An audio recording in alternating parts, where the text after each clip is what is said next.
Um curso de amor. Áudio 5. Capítulo 2. O que o amor é?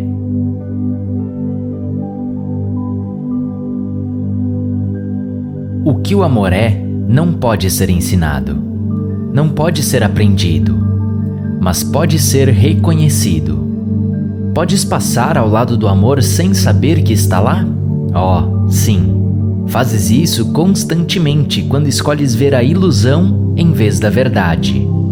A ti não se pode ensinar o amor, mas a ti pode ser ensinado a ver o amor onde ele já existe. Os olhos do corpo não são aqueles com que se pode reconhecer o amor. É a visão de Cristo que o reconhece, pois apenas a visão de Cristo contempla a face de Deus. Enquanto procurares um Deus com uma forma física, não reconhecerás a Deus. Tudo o que é real é Deus. Nada irreal existe. Cada pessoa que passa desta vida para a próxima não aprende nenhum grande segredo. Simplesmente compreende que o amor é tudo o que existe. Nada irreal existe. Pensa por ti mesmo. Se fosses morrer amanhã, o que teria significado para ti hoje? Somente o amor. Esta é a chave para a salvação. Em razão de o amor não ter forma física, não podes acreditar que o amor poderia ser o que tu és, aquilo pelo que te empenhas para ser aquilo a que buscas regressar. Então, acreditas que és algo distinto, separado do amor. Rotulas o amor como um sentimento e como um entre muitos. No entanto, já te foi dito que existem apenas dois entre os quais escolher: amor e medo. Tendo escolhido o medo tantas vezes e tendo-o rotulado de tantas coisas, já não o reconheces como medo. O mesmo ocorre com o amor. Amor é o nome que dás a muito do que temes. Pensas ser possível escolhê-lo como um meio para comprar tua segurança e proteção. Assim, definiste o amor como uma reação ao medo. É por isso que podes entender que o amor é o oposto do medo. Isso é bastante verdadeiro. No entanto, como não reconheceste o medo corretamente como sendo nada, não reconheceste o amor corretamente como sendo tudo. É por causa dos atributos que deste ao medo que ao amor também foram dados atributos. Apenas coisas separadas têm atributos e qualidades que parecem complementar-se ou opor-se umas às outras. O amor não tem atributos, e é por isso que não pode ser ensinado. Se o amor não pode ser ensinado, mas apenas reconhecido, como esse reconhecimento torna-se possível? Por meio dos efeitos do amor, pois causa e efeito são um só. A criação é efeito do amor, assim como tu. Acreditar que és capaz de agir com amor em uma instância e com raiva em outra, e que ambas ações se originam a partir do mesmo lugar, é um erro de enormes proporções. Novamente, colocas no amor o rótulo de às vezes, e pensa que agir com amor com maior frequência seja uma conquista. Rotulas agir a partir do amor de bom e agir a partir da raiva de mal. Tu te consideras capaz de atos amorosos de proporções heróicas e de atos de medo com consequências terríveis. Atos de bravura e atos de covardia. Atos passionais que chamas de amor e atos passionais que chamas de violência. Tu te sentes incapaz de controlar as mais extremas dessas ações, que surgem desses sentimentos extremos. Ambos os extremos, entre aspas, dos sentimentos são considerados perigosos, e um meio termo é buscado.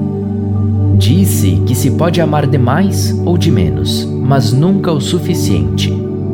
O amor não é algo que fazes, é o que tu és. Continuar a identificar o amor incorretamente é seguir sendo incapaz de identificar teu ser.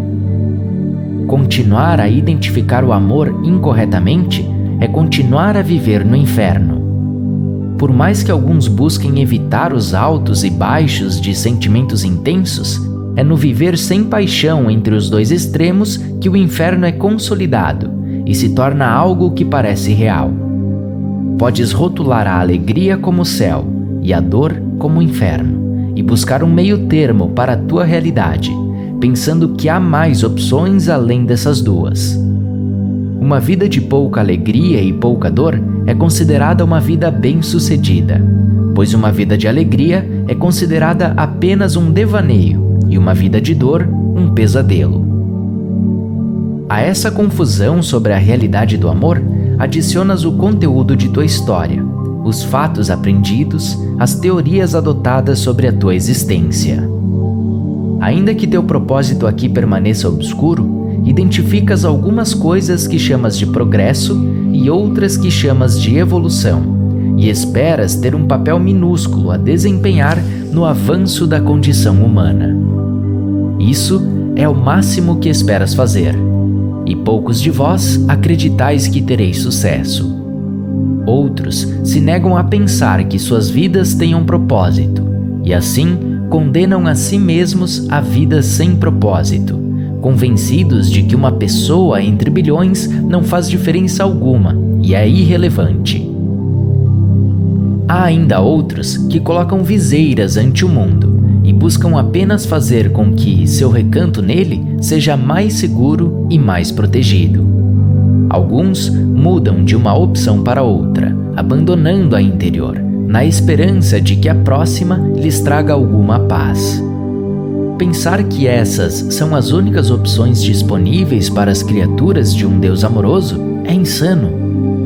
No entanto, acreditas que pensar o oposto é a verdadeira insanidade. Mesmo considerando tua versão limitada acerca de quem tu és, isso poderia ser mesmo verdade?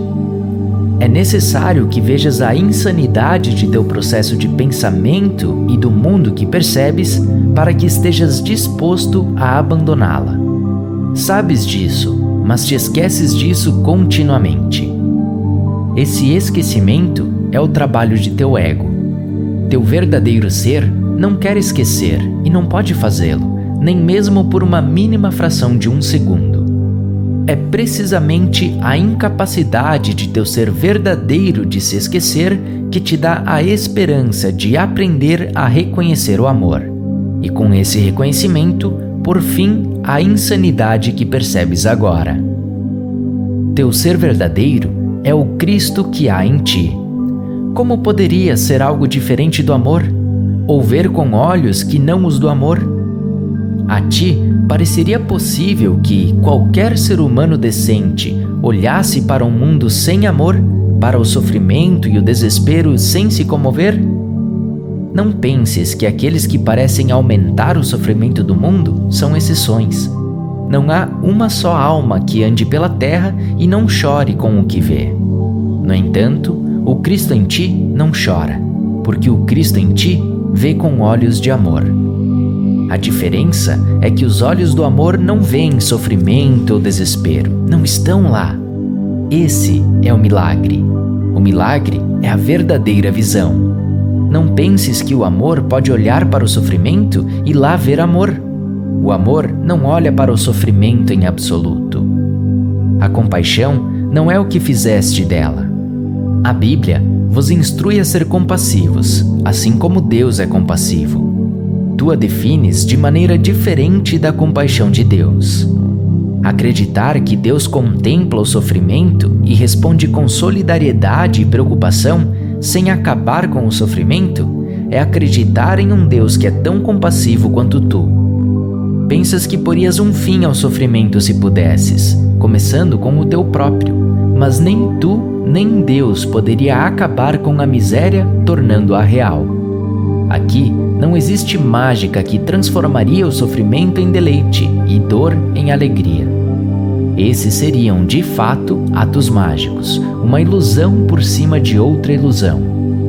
Aceitaste a ilusão como a verdade e, portanto, buscas outras ilusões para transformar o que nunca foi naquilo que nunca será. Ser tão compassivo como Deus é ver como Deus vê. Insisto, mais uma vez, que não se trata de contemplar o sofrimento e dizer a ti mesmo que não o vês. Não defendo a falta de coração, mas sim a plenitude de coração.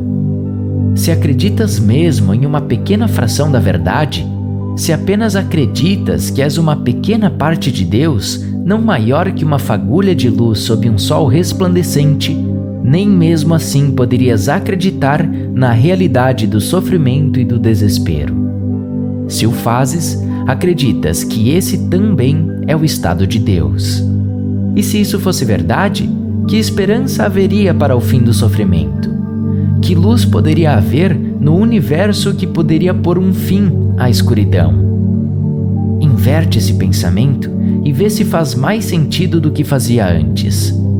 Nesse cenário, um Deus benevolente e amoroso, que estendeu seu próprio ser na criação do universo, de algum modo conseguiu também estender o que não era de si, para criar algo que não se assemelha ao seu ser em nada. Acaso até mesmo tu tentarias tamanha tolice? Conceberias o inconcebível? Que resposta resta, exceto que não vês a realidade como ela é? Que benefício há para ti em ver incorretamente? Que risco existe em tentar ver de uma nova maneira? O que seria um mundo sem sofrimento senão o próprio céu? Não recorras a figuras do passado para, transcendendo as ilusões, te mostrarem o caminho para o presente. Busca dentro de ti, por aquele em ti que sabe o caminho. Cristo está dentro de ti e tu descansas em Deus. Prometi que nunca te abandonaria, nem te deixaria desamparado. O Espírito Santo trouxe o conforto que aceitarias a tua mente conturbada. Agora, recorre a mim para confortar o teu coração conturbado. Não alcançaste um grau suficiente de reversão de pensamento, pois de outra forma, teu coração não continuaria conturbado. A reversão não ocorreu, porque separas mente e coração, e pensas que podes envolver um sem envolver o outro. Acreditas que conhecer com a tua mente é um processo de aprendizado independente de tudo o mais que és. Assim, podes conhecer, sem que tal conhecimento seja quem és. Acreditas que podes amar, sem que o amor seja quem és. Nada é a parte de teu ser. Nada é sozinho. Todas as tuas tentativas de manter as coisas separadas são apenas a recriação da separação original, feita para convencer-te de que a separação de fato ocorreu. Tu não estás à parte nem sozinho. Diante dessas palavras, teu coração se regozija e tua mente se rebela. Tua mente se rebela porque é a fortaleza do ego. Teu sistema de pensamento é o autor do mundo que vês, e o ego, um companheiro permanente na construção desse mundo. Entretanto, tua mente também se regozijava com o aprendizado de todos os ensinamentos que te trouxeram até aqui, congratulando-se por um feito que trouxe ao descanso. É a partir desse descanso que o coração começa a ser ouvido. Assim como o Espírito Santo pode usar o que o ego fez, o ego pode usar o que a mente aprendeu, mas não absorveu. Até que sejas aquilo que aprendeste, deixas espaço para as maquinações do ego. Assim que te tornas o que aprendeste, não há espaço para a existência do ego. E, expulso da casa que fizeste para ele, o ego morre lentamente. Até que isso aconteça, o ego se orgulha do que a mente adquiriu, até mesmo maior paz e contentamento oferecido pelo teu aprendizado. Ele pode e se vê como melhor, mais forte, mais capacitado para o sucesso mundano. Usaria tudo o que aprendeste para suas próprias motivações e te dá tapinhas nas costas pelas tuas novas habilidades. Sem tua vigilância, pode parecer ter se tornado mais forte que antes e mais feroz em tuas críticas. Ele finge manter-se em novos padrões, apenas para usar o que aprendeste para aumentar tua culpa. Assim, vences batalhas diárias e trabalha pela tua abdicação final, pelo dia em que desistirás e admitirás a derrota. Questiona teu direito à felicidade, ao amor e aos milagres, e apenas espera o dia em que proclames que viver com essas fantasias não funciona e nunca será possível aqui. Marchaste por esse campo de batalha corajosamente. A guerra é travada dia e noite e estás fatigado. Teu coração clama por consolo e seu clamor não passa despercebido. A ajuda está aqui. Não acredites que tudo o que aprendeste não cumprirá o que te foi dado a cumprir. Não acredites em teu fracasso nem no triunfo do ego. Tudo o que aprendeste permanece contigo, independentemente de sua percepção do resultado de teu aprendizado. Tua percepção de um resultado sob teu controle é tudo o que necessita mudar. Lembra-te de que causa e efeito são um só.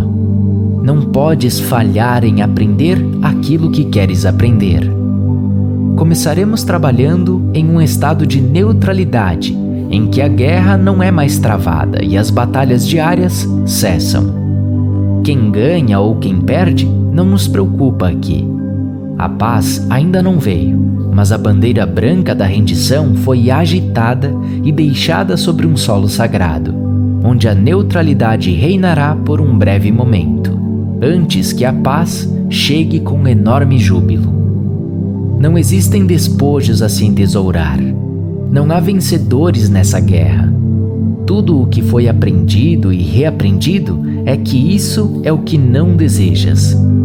A liberdade de voltar para casa, para longe dos gritos de agonia, de derrotas e de glórias vãs, é tudo o que se busca agora. Um estado de neutralidade é onde o retorno começa. Os exércitos podem ainda não estar marchando de volta para casa, mas já estão se preparando para fazê-lo. Capítulo 3. A primeira lição. O amor é. Ensina ao ser o que é. Não faz nada, não se esforça, não triunfa nem fracassa, não está vivo nem morto. E dessa maneira sempre foi e sempre será. Não é algo específico para vós como seres humanos. Está em relacionamento com tudo, tudo com tudo. Assim como o verdadeiro conhecimento não pode ser aprendido, o amor não pode ser aprendido. E tu tampouco podes ser aprendido. Tudo o que desejas e não podes aprender já está realizado. Está realizado em ti. É o que tu és. Imagina o oceano ou o guepardo, o sol ou a lua, ou o próprio Deus, tentando aprender o que são. São o mesmo que tu. Todos existem dentro de ti. Tu és o próprio universo. É um universo compartilhado e sem divisões. Não existem segmentos, nem partes, não há dentro e nem fora. Não há sonhos ou ilusões que possam escapar ou ocultar-se, desaparecer ou deixar de ser. Não há condição humana que não exista em todos os humanos.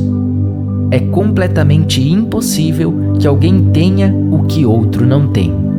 Tudo é compartilhado. Isso sempre foi verdade e jamais deixará de ser verdade. A verdade é a verdade. Não existem níveis de verdade. Tu não és forma, e teu mundo real tampouco o é. Buscas a face de Deus na forma, assim como buscas o amor na forma. Tanto o amor como Deus estão lá, mas não são a forma que os olhos de teu corpo veem. Assim como as palavras que vês nesta página são apenas símbolos com um significado que transcende em muito o que os símbolos podem sugerir, assim também o são tudo e todos à tua volta, aqueles que vês e aqueles que apenas podes imaginar. Buscar a face de Deus, mesmo na forma de Cristo, é buscar o que é para sempre sem forma. Ver verdadeiramente é começar a ver o que não tem forma. Começar a ver o que não tem forma é começar a compreender o que tu és. Tudo o que vês agora são apenas símbolos do que realmente está diante de ti, em uma glória que transcende tuas imaginações mais profundas. Entretanto, insistes em querer apenas aquilo que teus olhos podem ver e que tuas mãos podem segurar. Chamas essas coisas de reais e tudo o mais de irreal. Podes fechar teus olhos e acreditar que estás na escuridão, mas não acreditarás que já não és real. Fecha os olhos a tudo o que estás acostumado a ver e verás a luz. Na luz que chega apenas aos olhos que já não veem, encontrarás o Cristo que habita em ti. Em Jesus Cristo, o Filho de Deus tornou-se o Filho do homem.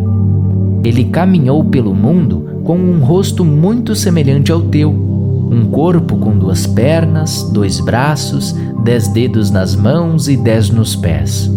No entanto, sabes que aquele não era Jesus, e aquela imagem tampouco era do Cristo. Jesus deu um rosto ao amor, assim como tu também o fazes aqui.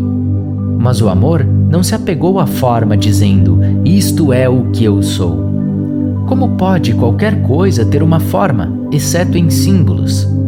Um brasão de família, um anel de mãe, uma aliança de casamento, são todos o mesmo, representam apenas aquilo que simbolizam na forma.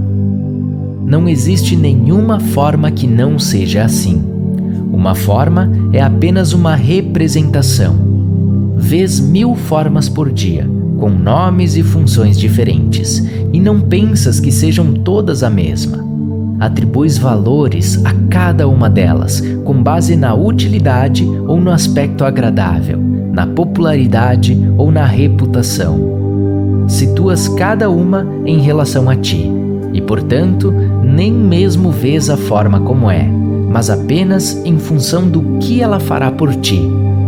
Aprisionas a forma no significado que lhe dás, e mesmo assim, o significado que lhe dás é mais verdadeiro que sua forma.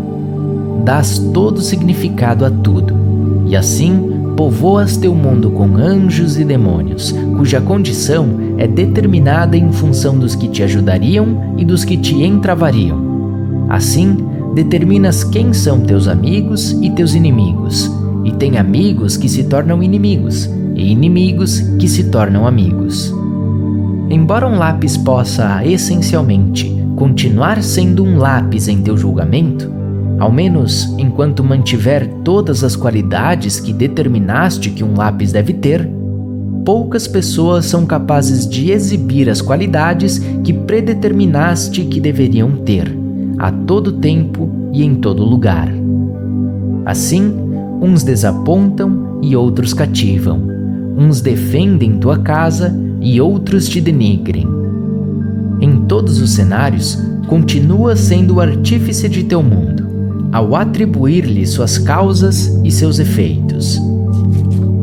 Se isso fosse possível, como poderia o mundo ser qualquer coisa exceto simbólico, com o significado de cada símbolo escolhido por ti e para ti? Nada é o que é, mas apenas o que é para ti. Diante dessa grande confusão, se apresenta uma afirmação simples: o amor é imutável, simbolizando apenas a si mesmo. Como pode deixar de ser tudo ou de conter todo o significado? Nenhuma forma pode contê-lo, pois ele contém toda a forma. O amor é a luz na qual a forma desaparece, e tudo que existe é visto como é. Tu, que buscas ajuda, perguntas a ti mesmo como isso te ajudaria. O que há ainda para dizer que já não tenha sido dito? O que são essas palavras, além de símbolos, conforme meu próprio reconhecimento? É naquilo que simbolizam que a ajuda chega. Não necessitas acreditar nas palavras nem no potencial dos exercícios de mudar tua vida, pois essas palavras entram em ti como aquilo que são, e não como os símbolos que representam. Uma ideia de amor é plantada agora, em um jardim rico daquilo que o fará crescer. Tudo nasce numa ideia, num pensamento, numa concepção. Tudo que se manifestou em vosso mundo foi primeiramente concebido na mente. Embora saibas que isso é verdade, continuas acreditando que és o efeito e não a causa. Isso se deve parcialmente ao conceito que tens da mente. Assim como a concebes, será para ti. Embora muitos ensinamentos tenham tentado desalojar esse conceito que mantém com tanto apreço, ao usar a mente para lidar com conceitos, tem sido incapaz de permitir que novos ensinamentos tenham seus efeitos. Isso porque acreditas que tua mente controla aquilo que ela pensa. Acreditas em um processo de entrada e saída de informações, todas inteiramente humanas e cientificamente comprováveis. O nascimento de uma ideia é, portanto, o resultado do que veio antes, de ver algo velho como novo, de melhorar uma ideia anterior, de tomar diversas informações e arquivá-las em uma nova configuração. O que isso significou para o aprendizado que não é deste mundo? Significa que o filtras através das mesmas lentes. Tu o concebes da mesma maneira. Tentas agregá-lo, de modo que isso possa melhorar o que foi antes. Buscas evidências que mostrem que, se te comportas de certa maneira, certas coisas acontecerão como resultado.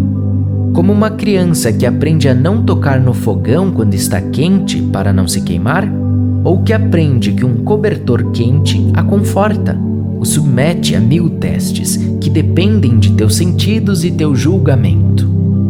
Enquanto acreditares que sabes o que te ferirá e o que te reconfortará, submetes aquilo que não se pode comparar ao que é comparável. Não penses que tua mente, tal como a concebes, aprende sem comparar. Tudo é verdadeiro ou falso, certo ou errado, preto ou branco, quente ou frio, exclusivamente baseado em contrastes. Uma substância química reage de uma maneira, outra reage de maneira distinta, e acreditas que é apenas no estudo das duas que ocorre o aprendizado. Não desististe da ideia de que estás no controle daquilo que aprendestes. Tampouco aceitaste que podes aprender de uma maneira diferente da que aprendeste até agora. Por isso, movemo-nos da cabeça ao coração, para aproveitar teus conceitos do coração, conceitos muito mais alinhados com o aprendizado que não é deste mundo. Essas palavras de amor não entram em teu corpo através de teus olhos para se instalarem em teu cérebro, para serem ali destiladas em uma linguagem que possas compreender. Enquanto lês, atenta-te ao teu coração, pois é aí que esse aprendizado entra e onde permanecerá. Teu coração se converte agora em teus olhos e teus ouvidos. Tua mente pode permanecer dentro de teu conceito de cérebro, pois a evitamos agora e não lhe enviamos qualquer informação para processar ou dados para computar. A única mudança de pensamento que te é pedida é que compreendas que não precisas dela. O que isso significará para ti vai muito além do aprendizado deste curso. Desistir de um conceito de tal natureza e não o substituir te libertará além de tuas imaginações mais profundas e libertará tuas irmãs e teus irmãos também. Uma vez que um conceito tal como esse é derrubado, outros rapidamente se seguem, mas nenhum é mais arraigado do que esse que hoje começamos a soltar. Tu, que tens sido incapaz de separar a mente do corpo, o cérebro da cabeça, e a inteligência do conhecimento, anima-te. Desistimos de continuar tentando. Simplesmente aprendemos de uma nova maneira, e em nosso aprendizado, reconhecemos que nossa luz brilha do interior de nosso coração, nosso altar ao Senhor. Aí habita o Cristo em nós, e aí concentramos nossas energias e nosso aprendizado, para logo aprender que o que queremos saber não pode ser computado nos bancos de dados de um cérebro sobrecarregado e em que confiamos demais. Uma mente que não conseguimos separar de onde acreditamos que ela esteja. Em contraste, nossos corações saem para o mundo, aos que sofrem, aos fracos de corpo e de mente. Nossos corações não são facilmente confinados dentro do envoltório de nossa carne e osso. Nossos corações alçam voo com a alegria e se partem com a tristeza.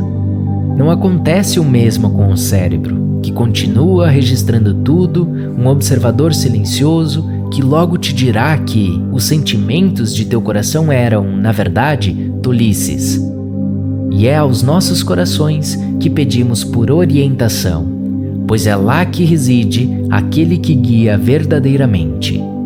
Tu, que acreditas que essa ideia está repleta de sentimentalismo, que certamente te fará abandonar a lógica para, em seguida, sem dúvida alguma, causar tua ruína, mais uma vez te digo, anima-te. Essas tolices, que são os desejos de teu coração, te salvarão agora. Lembra-te de que é teu coração que anseia pelo lar, teu coração que anseia pelo amor recordado, teu coração que te guia no caminho que, se o seguires, certamente te colocarás na trilha que levará ao lar. Que dor teria suportado teu coração que falhou em valorizar sua fonte? Sua fonte é o amor, e que prova maior necessitas da força do amor? A dor que teu coração suportou certamente se assemelharia a uma faca que atravessa os tecidos, um golpe que paralisaria todas as suas funções cerebrais, um ataque às células bem maior que qualquer câncer. A dor do amor, tão valorizada que não pode ser liberada, pode certamente atacar os tecidos, o cérebro e as células, e de fato o faz. E então chamas isso de doença e permites que o corpo te decepcione, ainda e sempre guardando o amor para ti. Acaso a dor deve acompanhar o amor e a perda? Esse é o preço que pagas, perguntas, por abrir teu coração? No entanto, diante da pergunta, se preferirias algo diferente desse amor, não responderias que sim. O que mais valeria tal preço? O que mais valeria tal preço, tal sofrimento e tantas lágrimas? O que mais descartarias quando a dor se aproxima, do mesmo jeito que a mão deixaria cair uma brasa ardente? Que outra dor abraçarias estreitamente? De que pesar não abririas mão? Que outra dor estarias tão pouco disposto a sacrificar? Não penses que essas são perguntas sem sentido, feitas para vincular o amor à dor e deixar-te desamparado e sem ajuda, pois relacionar a dor e o amor dessa maneira não faz sentido algum, e ao mesmo tempo faz todo sentido. Essas perguntas apenas provam o valor do amor. Que outra coisa valorizas mais? Teus pensamentos poderiam levar-te agora a uma dúzia de respostas, mais para algumas pessoas do que outras. E tuas respostas dependeriam da tenacidade de teus pensamentos, que, guiados pelo teu ego, jogariam a lógica no caminho do amor. Outros poderiam ainda usar seus pensamentos de outra maneira, alegando escolher o amor em lugar da dor, quando tudo o que realmente fazem é escolher a segurança à custa do amor. Ninguém aqui acredita que pode ter um sem o outro, e assim vivem com medo do amor, ao mesmo tempo em que o desejam acima de tudo. Não penses que o amor pode, de modo algum, ser mantido à parte da vida. Mas agora começamos a retirar do amor o julgamento da vida, os julgamentos adquiridos por tua experiência, o julgamento sobre quanto amor recebeste e quanto amor te foi negado. Começamos simplesmente aceitando a prova que nos foi dada da força do amor, porque a isso voltaremos repetidamente, à medida que aprendemos a reconhecer o que o amor é.